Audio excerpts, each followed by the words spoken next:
Alright, so after seeing James post his video on how to make a buzzer, I decided I'd give it a try myself. And what I'm going to do here is tie an emerger pheasant, cripple type pattern.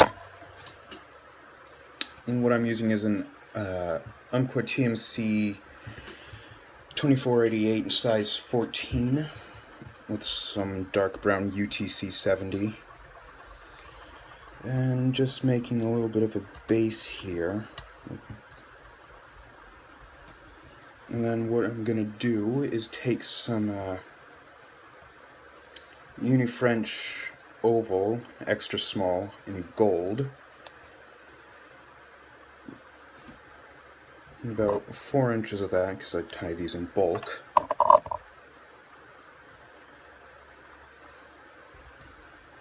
I'm going to give my thread a counterclockwise spin so it'll jump back, grab onto that tinsel. And then as I wrap it back, I'm going to keep it on the near side of the hook, because I like to counter wrap this fly. It makes the ribbing stand out a little more. And once I do that, I'm going to reorient the fly so I can get better access to that little bit on the bottom.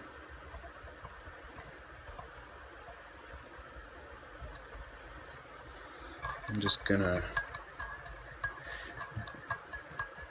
unwind some of those thread wraps that I took. And now I'm gonna take about 6 or 7 pheasant tail fibers.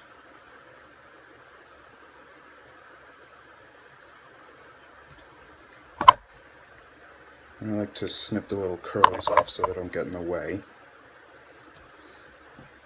And I've always found just tying pheasant tail in at the length it needs to be really hard, so what I like to do is take a few loose wraps and then pull it until it's the length I want it.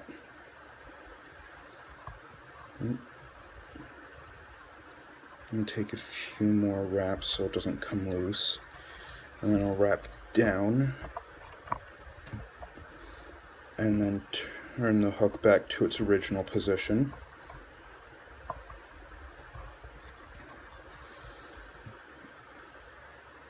And there we go. And then I'm going to wrap the pheasant tail forward. You want to make sure to cover that little bit of thread between the body and the tail.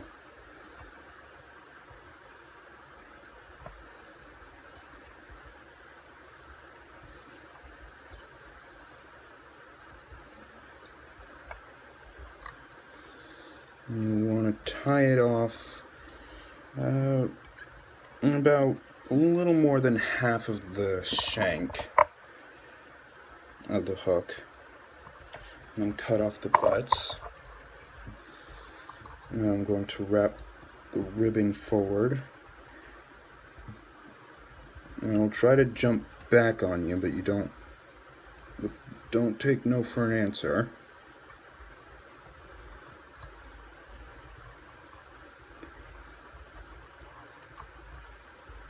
And I generally try to get 5 to 6 wraps with the tinsel.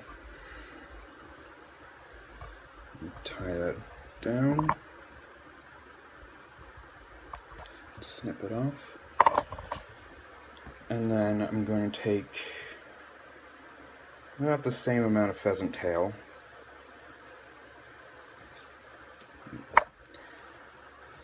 snip the curls off, and then tie them in by the butts.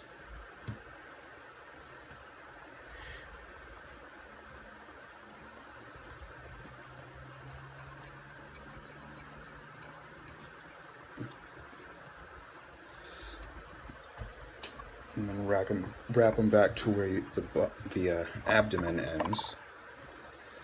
Next thing I'm going to do is I'm going to take some coastal deer hair. You can use whatever kind you want and whatever color you want. Same thing with the pheasant tail. Strip out all the shorter fibers and under fur. or as much as you can, at least, without any really long hairs too. Then give it a good stacking.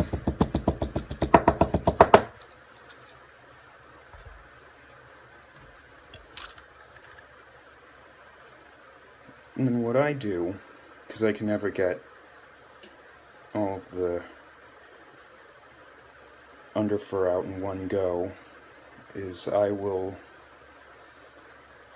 pull it out and then restack it and repeat the process until I've gotten it to the point where I'm satisfied. I'll just stack this once more.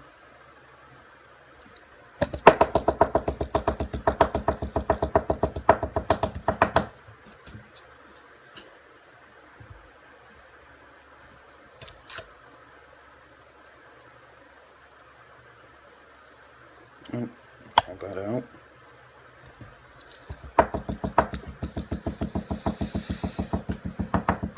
That's a pain. Alright.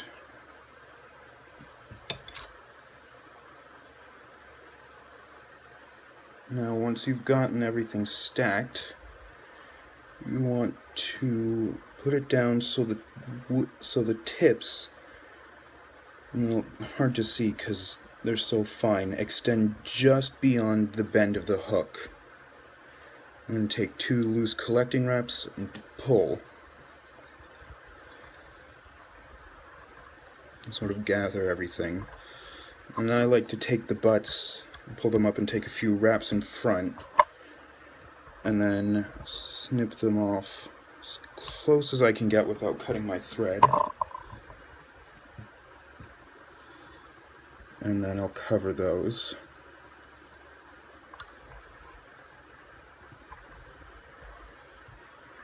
And then what I'll do next is I'll take some peacock herl,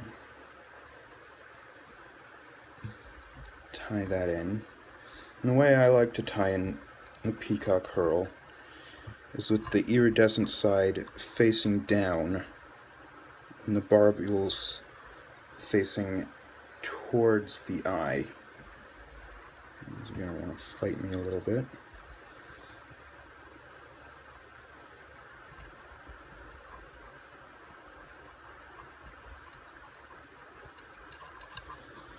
And you want to make sure you have a fairly even body for the herl, otherwise it's going to want to slip all over the place.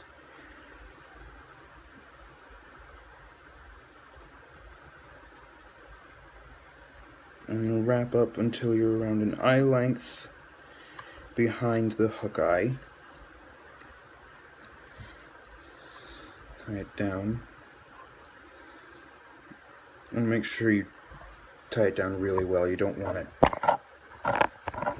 it slipping out. And get rid of the excess. I'm going to take a bodkin or a dubbing needle, whatever you call it, and roughly split the hair down the middle.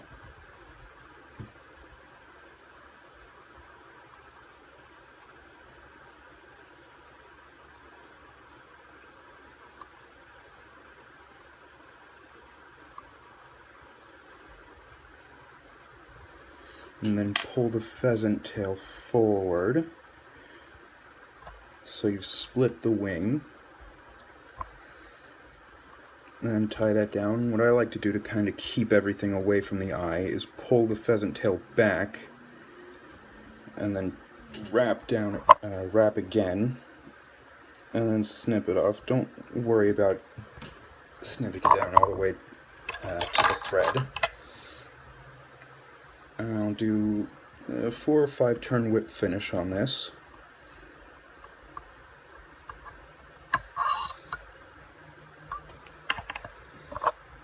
And snip the thread, and you can put head cement on this if you want. I'm currently using my bottle of that to prop up my phone, so I can't really use it at the moment.